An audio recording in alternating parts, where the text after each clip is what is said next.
Hello everybody, welcome back to my channel. Today we have another video called The Conflict and Compromise of Sasuke Uchiha. Now this video was requested, and since it was requested, we are going to be reacting to it. So let's not waste any time. Let's just go ahead and full screen this and watch. To say Sasuke is a character of conflict would only be all too accurate.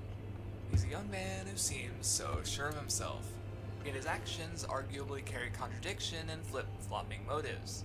He chooses to destroy the system that Itachi protected, going against the wishes of the one who he avenges.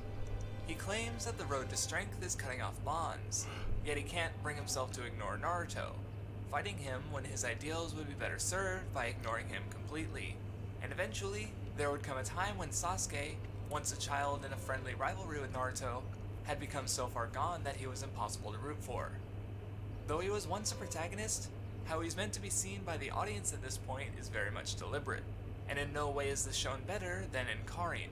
Her obsessive love of Sasuke and relentless lust can be unbearable, but if there were one character in the series who would accept Sasuke no matter what, it would be her, and yet, even she has her limits.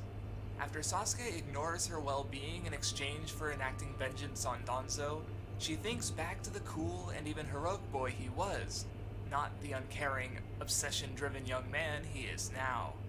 But Sasuke's likability is only part of who he is. What trumps all is his character as a whole. His actions can only be justified within the narrative on the grounds that they make logical sense, without straining believability or coming across as contrived. And that is the goal of this video, to understand Sasuke. Not simply to dismiss his actions as those of a confused teenager forced to grow up in a world that he comes to disagree with, but to understand him through that lens. And to discuss his growth, it would be wisest to start on who he was when he was at his most likable. Because although the tragedy that shaped his life led to a deep scarring, through being forced into Team 7, he slowly began to change. His first line of mental narration after being told was to comment on how it was too many. He always seems to have something. I gotta seriously, I hate it when they include music from the show because that's just copyright. And his more general thoughts seem solely focused towards the brother he so dearly wants to kill. And yet that abrasiveness is not all there is to him. When Naruto and his clones seem like they have an edge on Kakashi, Sasuke takes note of his misdirection tactics, on some level recognizing the goofy kid as capable, further shown as he is the first one to offer food to Naruto after the failure in the Bell test. Sasuke, the broody, angsty loner, is the first one to understand Kakashi's lesson in teamwork, putting the mission above his desire to work alone. It's all in line with those ideas of friendship that the genre is so apt to explore, and it gives him strength. His rivalry with Naruto allows him to train at a faster rate than he might have otherwise, and against Haku, he awakens the Sharingan in battle, coming to control it for the first time. It's the Uchiha trademark that's defined by their ability to love, and for Sasuke, he became capable of using it to freely protect Naruto, the ally and rival who he found himself connecting to. Later, he's able to put trust in Sakura when she needs it most, as she is doubting her ability to enter the Chunin exams. He gets training and support from Kakashi, learning the Chidori, his signature technique. His position in Team 7 was one of a mutual desire to work together and grow, walking alongside Naruto on the same path. And it's something almost aberrant when looking ahead to the young man who believes cutting off one's bonds is the key to achieving power. To cut off one's bonds, to rip away someone who wants you by their side, is something that would be unbearably painful, unless you retreated into the emotion opposite of the one that allowed Sasuke to awaken his Sharingan. It's one Sasuke is capable of in abundance, but in his position with Team 7, it came to be overshadowed by his other feelings, until he was faced with the source of that emotion so much stronger than his own.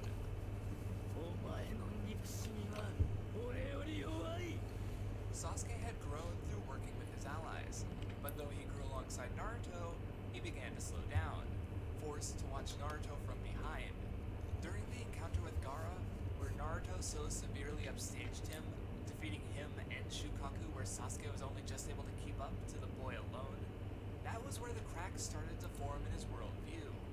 Gaara reminded him of Itachi's similar words, showing the way down another path, a path very much parallel to the one he'd been walking on, once alongside Naruto, but now behind.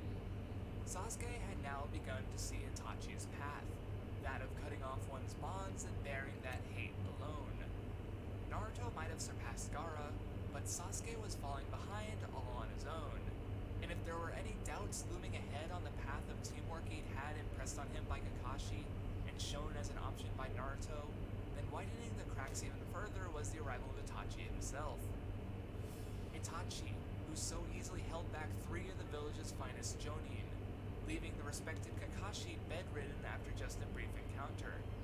Itachi, who would go on to then so easily defeat him, as if Sasuke was still the weak, helpless boy forced to witness the massacre of his clan despite how much stronger he'd gotten, before giving Jiraiya the slip, showing capabilities on par with the strongest the Leaf had to offer. Sasuke was no closer to surpassing Itachi than he had been on the day of the massacre. Naruto continued to grow on his path, but Sasuke, falling behind, began to reject that way, as looking forward, all that lay there was more failure in the form of Kakashi and Jiraiya. In his anger and bitterness, Sasuke refuses to recognize Naruto, refusing to wear the headband just as he refuses the ways of the Leaf Village. And with that gap between them, Itachi's path began to look all the more appealing, and his guide down that path would be the one who recognized him, the one who chose not Naruto, but Sasuke. Orochimaru too showed the failure of the Leaf, having left the village and become stronger for the bonds he'd cut off, surpassing his former sensei and the third Hokage. So as he'd extended a hand towards Sasuke, at such a low point, Sasuke decided to take that hand. Through promising to cut off his bonds with the Leaf, he achieved power, after which he was able to test it against Naruto. But to say that he allowed their battle simply to challenge his new power would be incorrect. Though he starts down his same path, Sasuke is not Itachi. He is not testing his capabilities as he believed his brother was. Note how before the battle, he donned the Leaf headband, the one he'd refused before. From all his efforts throughout the arc, Naruto reached him. Through his allies, he surpassed the Stallion 4 and showed that his road to strength, through effort and camaraderie, was still valid. Sasuke recognized that, but having taken those first steps down his path, he would not turn around so easily. Were he to keep going beyond the valley, had he ignored Naruto and cut off his bond, then he would have likely been able to escape, with Orochimaru's hideout so close. Nothing would have changed when it came to the end result if Sasuke had ignored Naruto, and yet he decided to face his former ally. He decided to attempt compromise. By putting on his headband, he recognized Naruto, but his stubborn rival wasn't able to reciprocate. Though he recognized Sasuke, he did not understand him. He had not known the great pain of loss that Sasuke did, but instead only fought to avoid the pain he would experience if Sasuke were to cut off their bond. While Sasuke is allowing Naruto the chance to prove himself, Naruto is only forcing his will onto Sasuke thoughtlessly, giving him no option. Sasuke will be taken back to the Leaf, and that's final. Through his lack of understanding and desire to avoid pain, Naruto is being just as selfish as Sasuke was in starting his new path. And in this failure, he too failed to bring Sasuke back.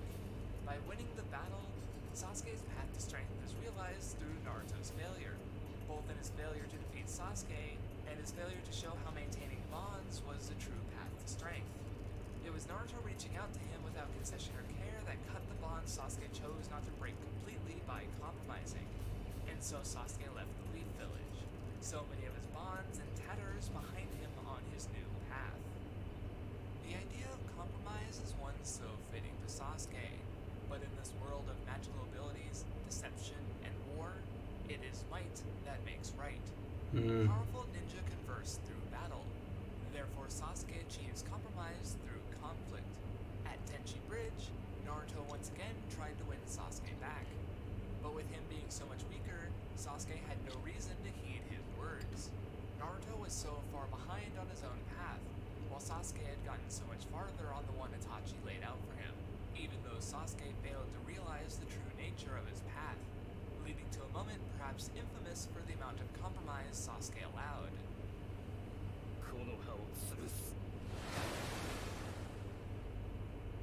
Over the course of a day following Sasuke's victory over Itachi, his vengeance shifted from the one who killed his clan to the village that forced the impossible situation on his brother, the shinobi who willfully enabled the system, and the world that perpetuated a situation where genocide was the only path to sustain peace. Mm-hmm. The world is wrong.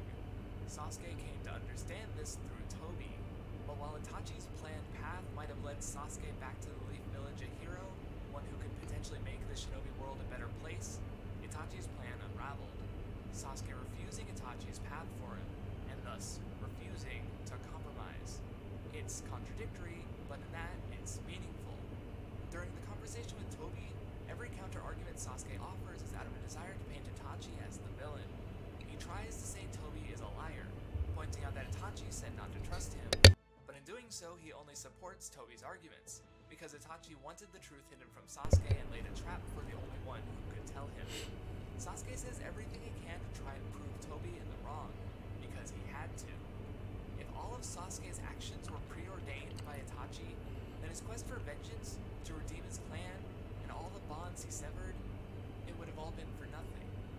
Sasuke wanted to surpass Itachi, and in attempting to do so by meeting him head-on, he only fell into his hands. Sasuke survived their battle, but he did not surpass Itachi at all. With the truth about Itachi in the light, his desire to surpass him informed his desire to avenge him. Whether he respected Itachi's will or not was irrelevant to him. He had no desire to compromise if it meant that he would not surpass Itachi. When compared to the concession he made for Naruto and his beliefs, it comes across as a contradiction, but it's a willful one, based in flaws of Sasuke's character that are both grounded in his history with Itachi and led to his true descent into darkness. Up until this point, even though he worked under Orochimaru and rebuked Naruto, he never once killed, despite threats otherwise. Orochimaru he absorbed into himself, willfully taking on what remained of his life in exchange for power. But the hundreds of soldiers set up for training, the curse-marked prisoners, even Deidara, none of them died by his hand. Sasuke might have gone down a dark road, but beyond refusing Naruto and enabling the battle against the Sound Poor, on his own he'd done little wrong.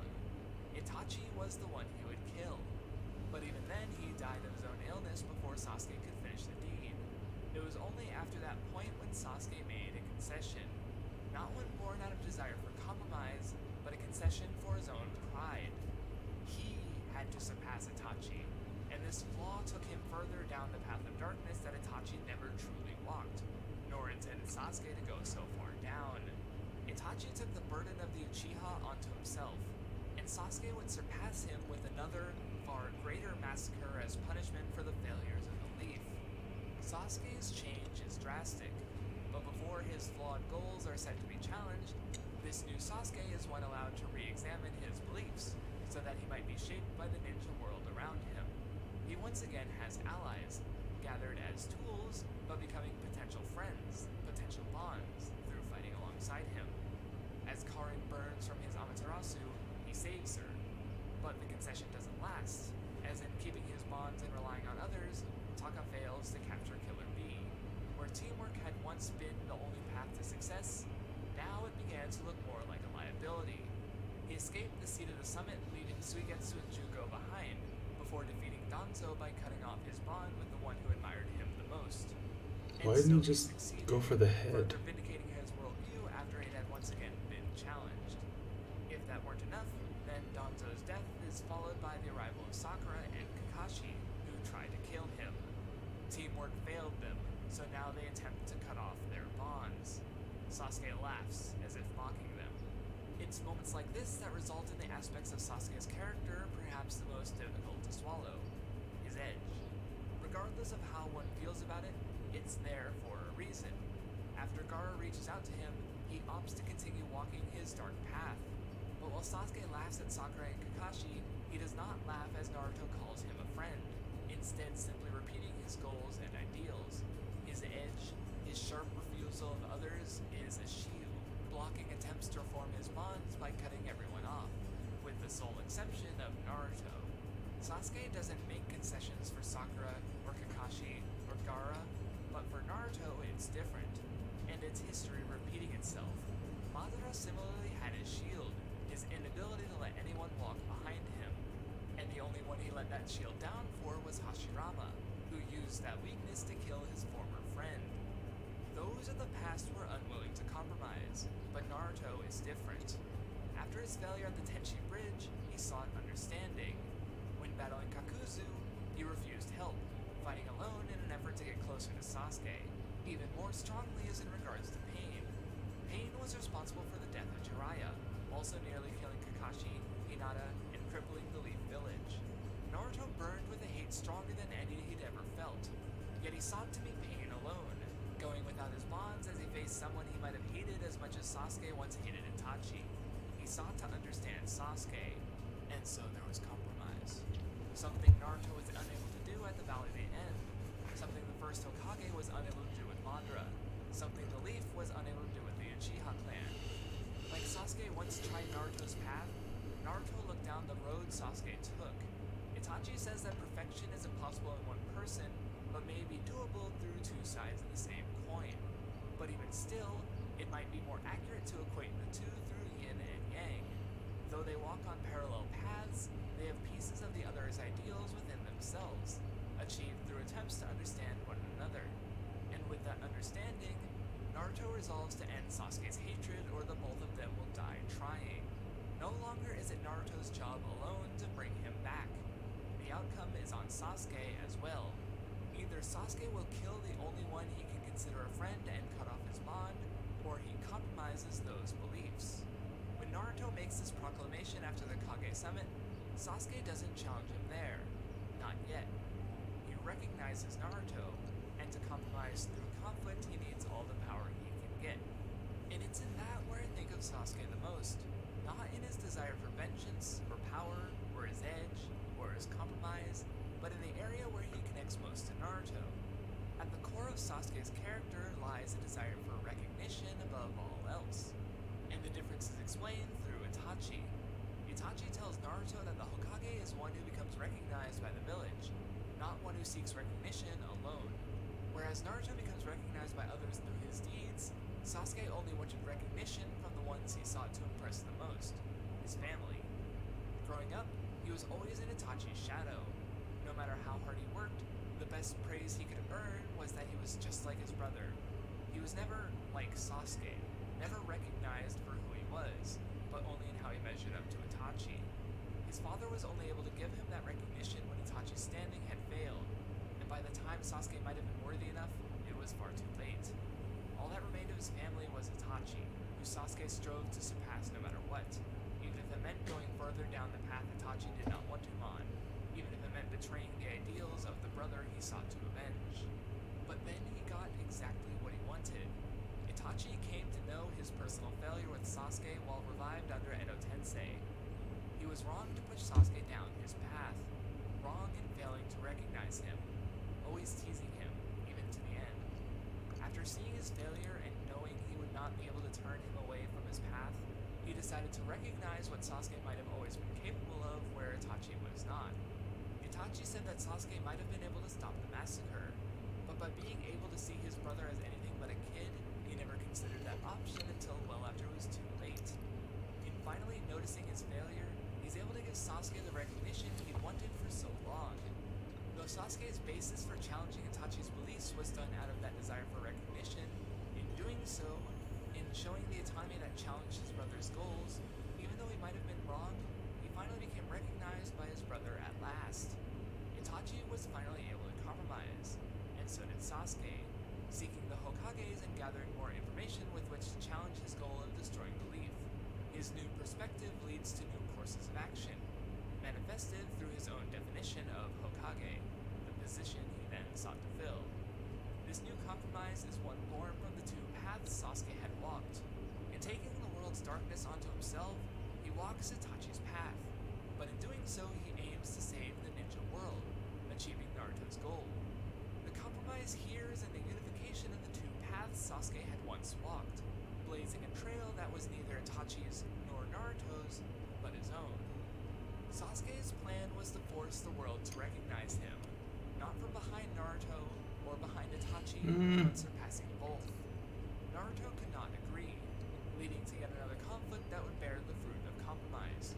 Once again they played their ideals against each other, and the difference in the two becomes so clear with a scene added in the anime adaptation. Sasuke alone, Naruto with his friends. Sasuke alone, Naruto with the Leaf. Sasuke alone. Naruto with Sasuke. Sasuke believed that true strength was cutting off his bonds, yet in attempting to compromise through challenging his beliefs, he failed to follow what he believed true strength was. Zabuza once claimed that shinobi were meant to be tools that would have no problem cutting off their bonds, but Zabuza was never able to.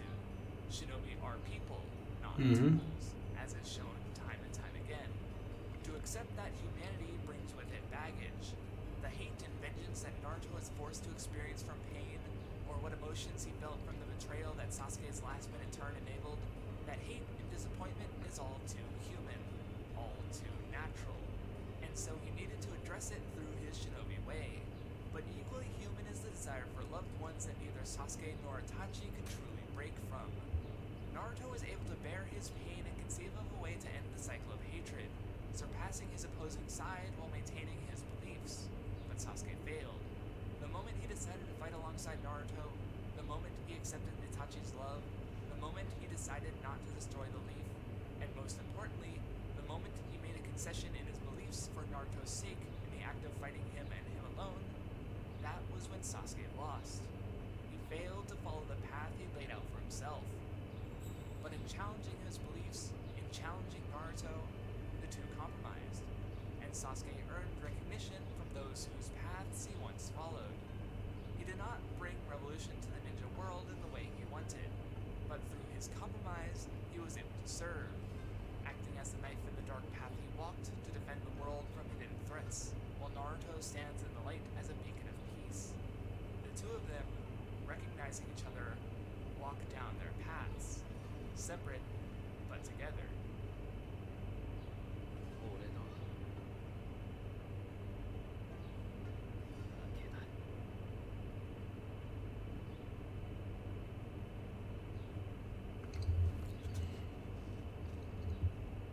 This video was brought to you by all of my patrons, such as Volkion. Okay, so there it is.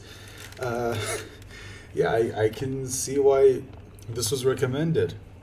And alright, look, I feel like I've probably said this before, but and interestingly enough, we reacted to another video, also happened to talk about the same person, or the same character. But the thing is that, you know, I still don't understand why there's a lot of people out there who think that Sasuke is kind of a boring character, like he's completely flat, uninteresting, and I always have to ask myself, wondering whether or not those people, you know, actually read the manga or watched the anime. It kind of sucks, you know.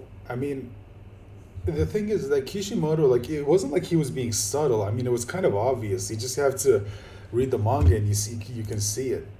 But I think I had something I want to say about this when he decided to. I just want to say this, that this is why I feel like Zabuza is probably still my favorite antagonist in the entire series, because he had such an impact on the character of Naruto, even all the way to the end. So, because you can feel it even in their final battle when Sasuke is telling him, like, his plan is to basically cut his ties with everyone and just forever decide to be, like, alone in the shadows. And basically Naruto, you could tell that he's trying to tell him that, dude, it's not possible. Like, even Zabuza, someone whom you would expect after hearing everything he's done to be just a completely emotionless monster, even he told him, like, look, dude, we shinobi, we're meant to be tools, but at the end of the day, we're still human. And because we're human, we can't cut off those connections. We can't stop ourselves from feeling anything. I mean, even Madara Uchiha, you could say, even someone like him loved his younger brother. And he loved his friend. And it probably hurt when, let me just see if I can find it. Yeah, him. It probably hurt when this happened, because he said it himself. He doesn't like people walking behind him because he's always afraid to be stabbed in the back. And The one person he allowed that to happen with was Hashirama, the one person he trusted. And that ended up biting him in the back. It ended up killing him. So it's like, see, even him, like it's not possible. So what Sasuke was recommending in their final fight was just, it wasn't possible. And Naruto kept trying to tell him, but Sasuke wouldn't listen. So I don't know. I do think that people don't give Kishimoto enough credit as a writer. Yes, of course, I have my criticism. I am in no way going to say that he's the best writer ever. But I do feel like people also at the same time don't give him enough credit for his ability to write. Because you can't find it. Anyway, I'm going to end this video right here, guys. Thank you so much for joining me for this reaction. And I want to give a big thank you to, I think it was Grant Williams who recommended this. If you're listening or if you're watching this video, I hope you enjoyed it. I do plan to react to those other videos that you recommended. Don't worry, we will get to those. And guys, also, if you have your own video that you want me to watch, just let me know about it in the comments. And while you're here, maybe you could leave a like, share the video, subscribe if you haven't, click the bell icon for notifications and to know whenever I go live. Thank you so much again. I hope to see you guys in the next one. Bye for now.